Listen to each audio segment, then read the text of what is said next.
श्रीमद् भगवत गीता के ये उपदेश आपके जीवन में हर कदम पर बहुत काम आएंगे। जिंदगी की हर मुश्किल में आपको राह दिखाएंगे। ये दिव्य उपदेश आपके लिए जानना और समझना बहुत जरूरी है। अगर आप गीता के इन उपदेशों के जरिए अपने जीवन को बदलना चाहते हैं तो इस वीडियो को आखिर तक जरूर देखें। चैनल पर नए हैं तो सब्सक्राइब करना ना भूलें। गीता का सबसे पहला उपदेश ये है कि आपके सारे दुखों का कारण किसी को अपना मानना है। आप कभी गौर करना कि आपकी जिंदगी के सारे दुख, सारी तकलीफें, सारी चिंताएं वहीं से आती हैं जहां आपका अपनापन होता है। ये मेरा है, ये मेरा अपना है। वहीं से आपके जीवन में दुख आने शुरू हो जाते हैं। एक व्यक्ति के पास बहुत आलीशान बंगला था। उसने अपनी पूरी दौलत लगाकर उसे बनवाया था। दूर दूर से लोग उस बंगले को देखने आते थे। कई रईस उसे खरीदना भी चाहते थे, पर वो बंगला उस व्यक्ति का अहंकार था, उसके जीने की वजह था। उसका उस बंगले में बहुत मोह था। एक दिन उसके बंगले में आग लग गई और वो कहीं बाहर गया हुआ था। जब वो घर लौटकर आया तो उसने देखा कि मेरा घर आग में जल रहा है। अपने घर को आग में जलता देख उसे इतना दुख हुआ। उसने कहा, अगर ये मेरा महल नहीं रहेगा तो मैं भी जिंदा नहीं रहूंगा। अगर मेरा महल ही जल रहा है तो मैं जिंदा रहकर क्या करूंगा। वो भी उस आग में कूदकर जान देने की कोशिश करने लगा।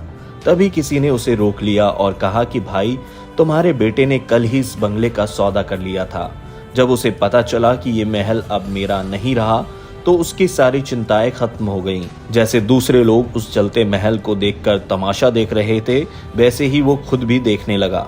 इतनी ही देर में उसका बेटा आ गया। वो उसे देखकर बहुत प्रसन्न हुआ और बोला कि तुमने इसे बेचकर बहुत अच्छा किया। ये बात सुनकर उसका बेटा बोला कि मैं इस महल का सौदा कर तो रहा था, लेकिन हो नहीं पाया। इस बात को सुनकर वो व्यक्ति फिर से फूट फूट कर रोने लगा। महल वही है, इंसान वही है, लेकिन जब महल मेरा है तब वो दुख भी देता है और खुशी भी देता है। लेकिन जब वो मेरा नहीं है, उससे मेरा कोई रिश्ता नहीं है, तो उससे मेरे दुख ही खत्म हो जाते हैं। ऐसे ही जीवन में जब हम किसी इंसान को, किसी जगह को, किसी रिश्ते को, किसी काम को अपना मान लेते हैं, मेरा मान लेते हैं, तो वहीं से सारे दुखों की शुरुआत होती है। वहीं से हर तकलीफ की शुरुआत होती है। तो श्रीमद् भगवत गीता का उपदेश यही है कि आप जैसे ही किसी को अपनी जिंदगी जीने की वजह मान लेते हैं कि इसके बिना तो मैं जी ही नहीं सकता, तो वो चीज, वो इंसान, वो काम आपको बहुत दुख देता है। गीता का दूसरा उपदेश है अवश्यमेव भोक्तव्यम कृतम कर्म शुभाशुभम। इसका अर्थ है कि आपने कोई भी कर्म किया है तो उसका फल जरूर मिलेगा। अगर आपने अच्छे कर्म किए हैं तो जाने अनजाने किसी मुश्किल समय में आपके अच्छे कर्म आपको बचा लेंगे। अगर आपने गलत काम किया है तो आपको उसकी सजा जरूर मिलेगी। हमारे एक एक कर्म पर परमात्मा अपनी दृष्टि बनाए रखते हैं।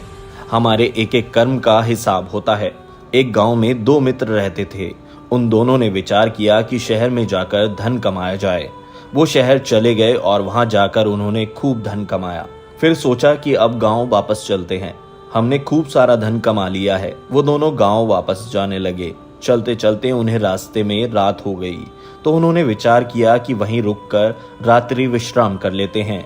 एक मित्र ने कहा कि मैं यहीं रुककर धन की रक्षा करता हूँ, तुम आसपास से भोजन का प्रबंध कर लाओ। जब उसका मित्र भोजन लेने गया तो उसके मन में पाप आ गया। उसने सोचा कि ये धन हमें आधा आधा बांटना पड़ेगा, क्यों ना मैं इसकी हत्या कर दूं। ऐसा करने पर सारा धन मेरा ही हो जाएगा। मन में ये पाप आने पर उसने अपने मित्र के खाने में जहर मिला दिया और उसकी मृत्यु हो गई। इसके बाद वो सारा धन लेकर घर वापस लौट आया। कुछ दिनों बाद उसके घर में एक पुत्र ने जन्म लिया। वो बचपन से ही बीमार रहने लगा। उसके पिता ने जो भी धन कमाया था वो सारा अपने बेटे के इलाज में लगा दिया। बेटा बड़ा होता गया और उसका धन नष्ट होता गया। एक दिन उसने अपने बेटे से पूछा कि तू इतना बीमार क्यों रहता है। तो उसके बेटे ने बोला, कौन सा बेटा और कौन सा पिता, मैं तेरा वही मित्र हूँ जिसको तूने जहर देकर मार दिया था। मैं अपना वही हिसाब पूरा करने के लिए तेरा पुत्र बन के आया हूँ। अब तेरा मेरा हिसाब बराबर। मेरा जीवन यही समाप्त होता है। तो गीता का ये उपदेश हमें यही सिखाता है कि कोई अपने आप को कितना भी चालबाज या होशियार समझता हो, उसे अपने कर्मों का फल भोगना पड़ता है।